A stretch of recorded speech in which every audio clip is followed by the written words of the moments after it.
Selamat siang semuanya, selamat datang kembali di channel YouTube Dion Sane, guys.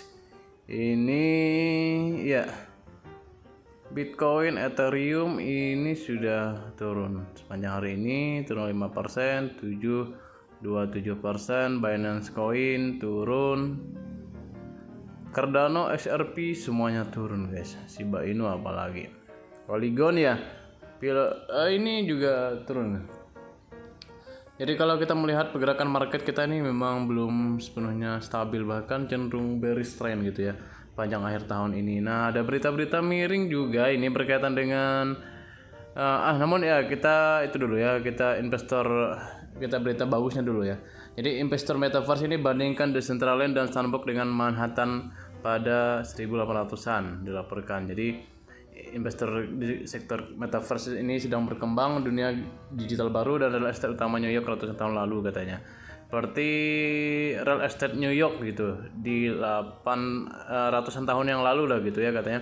Nah, di game Sandbox ini kan kita bisa membeli tanah dan membangun bangunan-bangunan di atasnya gitu lah ya.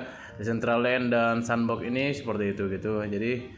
Jadi kayaknya kami ingin membeli tanah dan membangun sesuatu di atasnya. Satu-satu cara metaverse menjadi menarik adalah jika ada hal yang harus dilakukan orang-orang untuk dilihat dan tempat untuk dikunjungi ketika Anda sampai di sana. Jadi ini kayak kita membuat pemukiman gitu di satu tanah gitu, lalu kita hias, lalu orang ketika datang ke situ melihat pemukimannya indah dan sebagainya. Nah, jadi mereka itu tertarik untuk membelinya. Nah, disitulah kita bisa mendapatkan uang gitu ya dari penjualan ini. Jadi ya kalau kita lihat Republik Kral ini memecahkan rekor bulan lalu ya. Jadi bulan lalu ini mereka menyelesaikan pembelian tanah senilai 4,3 juta dolar Sandbox ya. Dan yang merupakan akuisisi real estate digital terbesar yang pernah tercatat. Nah, jadi Republik Kral ini ya membeli seharga 4,3 juta dolar. Ini di game Sandbox. Jadi mereka ingin membangun sesuatu di atasnya. Lalu ketika mereka datang ya, mereka tertarik, mereka bisa membelinya dengan token Sandbox atau Decentraland mana gitulah ya, seperti itulah. Jadi popularitasnya ini ya menurut mereka ini akan meningkat gitu ya, seperti ya pembelian real estate waktu Amerika waktu ratusan tahun lalu. Jadi ada yang berita tidak mengenakan dari Polygon Matic nih. Jadi ini ada sekitar 140 juta dolar dicuri peretas dari platform gaming Polygon MET Marketplace Vulcan ya. Jadi nah, permainan di platform Vulcan Forget ini sudah game blockchain yang menjalankan pertukaran terdesentralisasi dan pasar MET untuk melengkapi judul Play to Earn ingin keluar. Seorang peretas mengeksploitasi platform berbasis Polygon untuk mendapatkan kunci pribadi ke 96 dompet kripto, mengambil sekitar 4,5 juta token VYR asli Vulcan Forget dalam proses 9. Jadi walaupun tidak secara langsung di Polygonnya ini, mungkin gamenya itu bekerja menggunakan jaringan Polygon, jadi dia diretas gitu ya.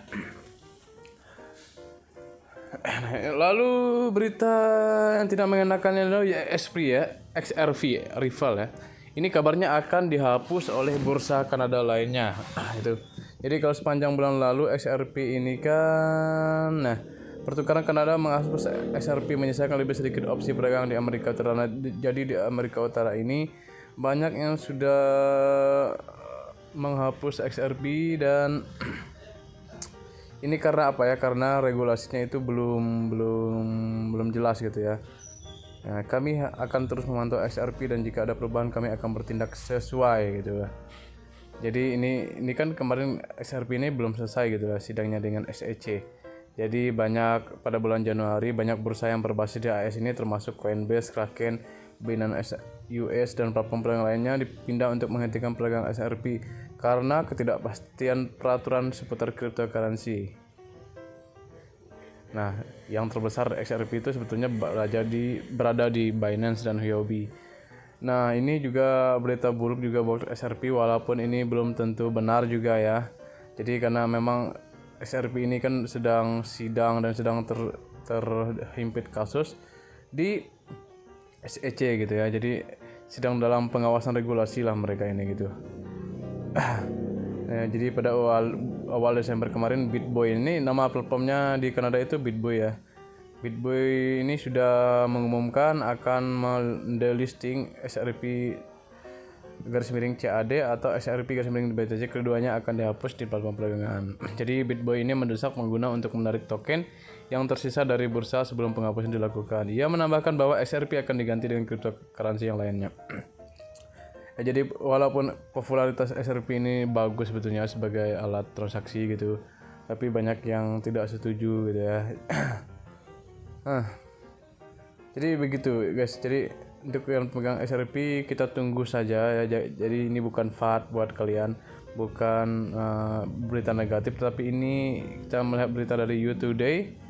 Ini karena regulasi XRP ini belum jelas di hadapan sidang SEC kemarin karena ini belum selesai ya. Tetapi ya harapan saya ketika sidangnya selesai dan XRP menang itu tentu harga XRP akan melonjak tinggi gitu. Dibuat kalian pegang SRP kalau kalian yakin dan biarkan dari pihak rivalnya menyelesaikan kasus, XRP-nya menyelesaikan kasus, ya pasti harga koin ini akan menanjak naik lagi gitu ya. Jadi akan bullish lagi ya. Karena saat ini pun harganya yang tergoncang oleh kasus di SEC itu ya harganya masih stabil gitu di 11 ribuan, hampir $1, walaupun sempat ke 22 ribu ya waktu bulan Agustus kemarin ya, Agustus September gitu ya. Tapi itulah dia ya. Jadi buat megang SRP harap bersabar. Ini belum selesai ya, walaupun banyak goncangan dari berbagai sumber tentang part-part SRP, kalian harus tetap jangan goyah gitu ya. Jadi see you next video, jangan lupa subscribe, like dan komen. Terima kasih.